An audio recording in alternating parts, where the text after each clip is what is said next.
So guys, naglinis tayo dito ngayon sa ating apartment. Dito tayo nanggaling.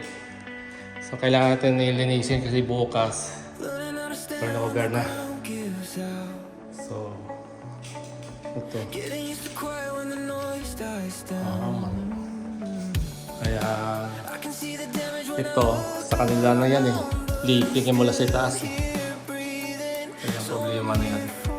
So naglinis na tayo. Ito na. Ito yung heater. Baka kasi charge sa atin yung mga sira-sira dito eh.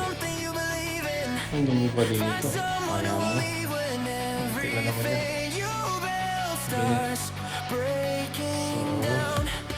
So, yung patayin na natin.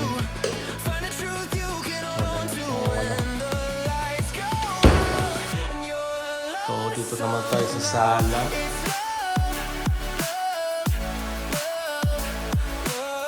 Kami dito, konting gas. Charge agad to. Kailangan natin yung mga moldo. Nung nakarang winter kasi, nagpo-condense ng tubig.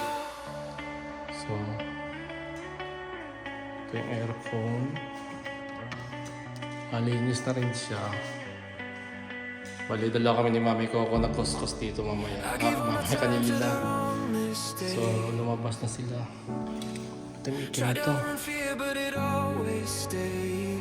kunti na yan? Yung sa model. Yung floor, okay naman yung floor. Kintab. Kasi gabi na eh. Umiyak masyadong maliit. Gusto nang umuwi.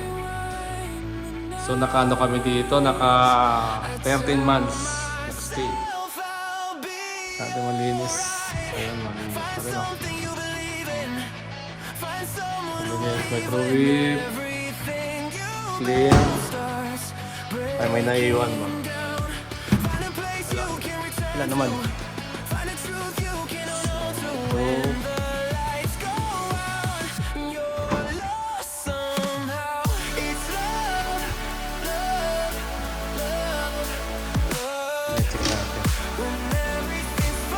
May damage.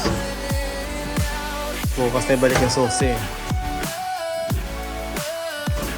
So, ayan. May refrigerator. Alinis na yun.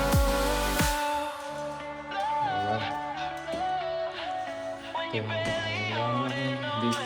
Tapos naman, cheap. Ito yung dishwasher.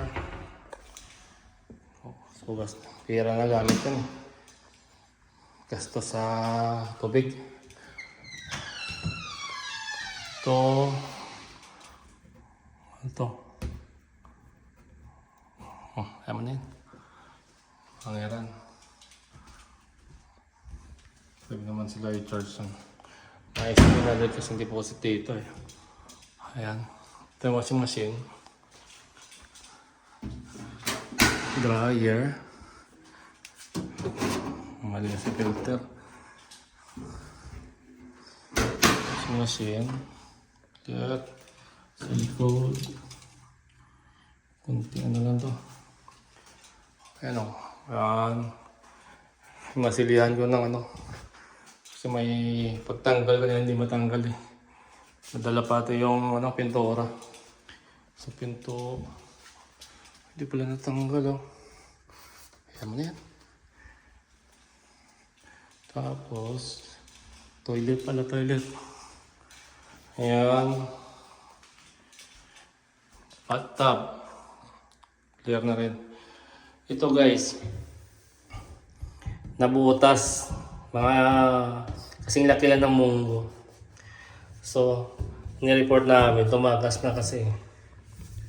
Alam mo kano singil ito? Nasa 500 plus to eh. 500 mga $670 dahil dito.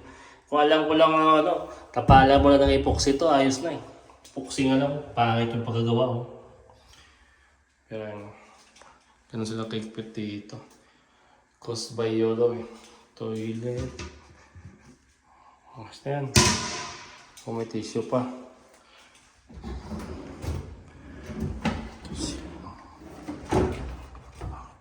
sure na walang tira. Kaya ayan. Malinis na, no? So kung mag-charge man lang siya, kunti lang siguro. Kaya ano yung i-charge niya sa amin. Wala naman, di ba? So labas na tayo. Salamat sa 13 months pag-stay dito. Aircon, off. Off.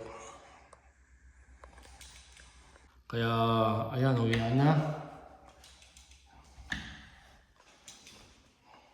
Nagkantay itong dalawa na to, sigurado.